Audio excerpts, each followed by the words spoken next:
Alright, here's a review of my new bike, which is the 2021 Polygon Siskiu N9. So it's the highest level enduro bike from Polygon. And in this video I'm going to take a look at the specs of it, and I rode it this morning, so I'm going to sort of give my opinion on how it rides and just sort of my thoughts on it. So starting off, we have a Fox 36 performance fork with 160 millimeters of travel. It took me a little over an hour to set the bike up and to get the pressure all right. Moving back, we have on the cockpit Racefist Affect R bars. I liked them. They're not carbon, but they are pretty wide. I think they're 780 millimeters. You have an Affect stem as well. Your brakes are TRP slate, 4 pistons. They grabbed pretty good. I heard a couple people talk about how they feel like they're underpowered, and I definitely didn't think that. Your dropper post is a Trans X lightweight, so it sort of helps bring the weight of this bike down. The bike weighs about 31 pounds, which is pretty nice. So the paint is super pretty. You can't really see it on the website, but it's like this like metallic flake, blue and purple and teal, and it looks really good in the light. Moving back to your shock, this is a full suspension. This is a DPX2 Performance from Fox. I loved it. It feels great. It just performs about as you'd expect. You have rebound and compression adjustments on that shock. Moving back to your drivetrain, it's Shimano Diore, whatever, XT all around. So you have your XT cranks, cassette, and derailleur. It shifts really nice, in my opinion. It's kind of it definitely takes some force to shift, but when you get there, you know it shifted, and the downshift feels really nice. Your tires are WTB Vigilante, but they're like the thick wall version, and they feel really nice. It's tubeless ready. And then something interesting is it's got what they call a silent hub, and you can hear if I lift the bike up and I spin the wheel, you can definitely hear the hub there, but if it gets spinning fast enough, it just stops making noise. So it's silent.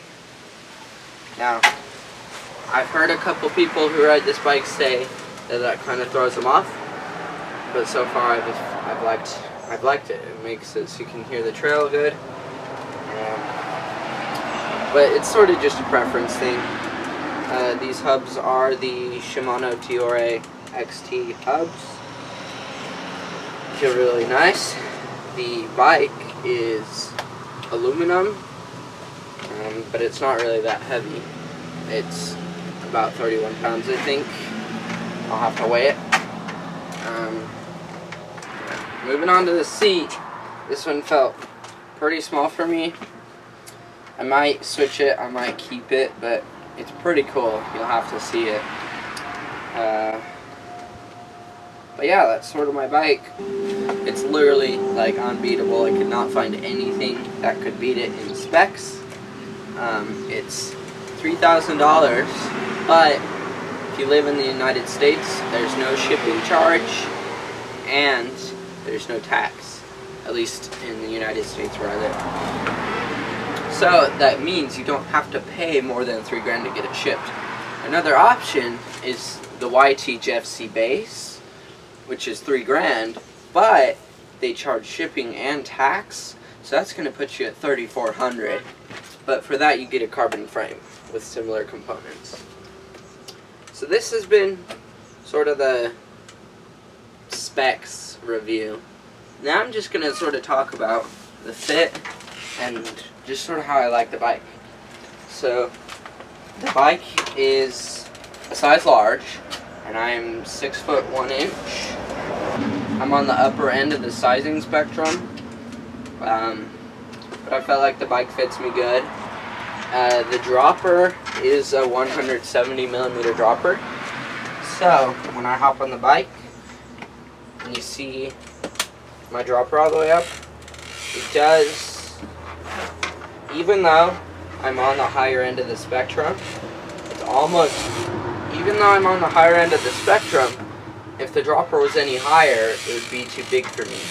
So that's just sort of something to consider. Now, I don't think they really changed anything from 2020 to 2021.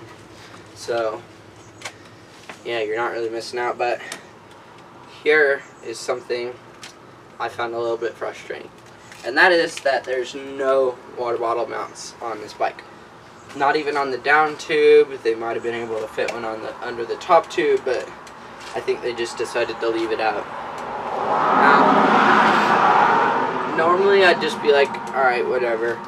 But I'm going to be doing a lot of riding on this bike, and today it's like 100 degrees out and it's really hot. So it's kind of a bit of a hassle to have to carry water with you. But I think I'm just going to get it like detachable water bottle mounts to go on my down tube, and hopefully that'll fix my issue. So the bike jumped really well. It felt like amazing in the air, and it lands nice because of the suspension. 160 might be a little much for just your average like rider, but I ride pretty hard. I send like 15-20 foot jumps, and it takes them great. The suspension soaks it all up, and it sets you up properly for next jumps. So yeah, I'd have to say, if you have $3 to spend on a bike, this is the way to go. Now just be warned, it does run a little bit large, and the seat post is kind of long. So if you're getting this size large and you're like on the low end of the spectrum, like 5'10" or 5'9", I say just go for the medium so that you make sure that the bike fits you. Other than that, thanks for watching, and hope you enjoyed my video. I post mountain biking related content every so often, and subscribe if you want to see some more.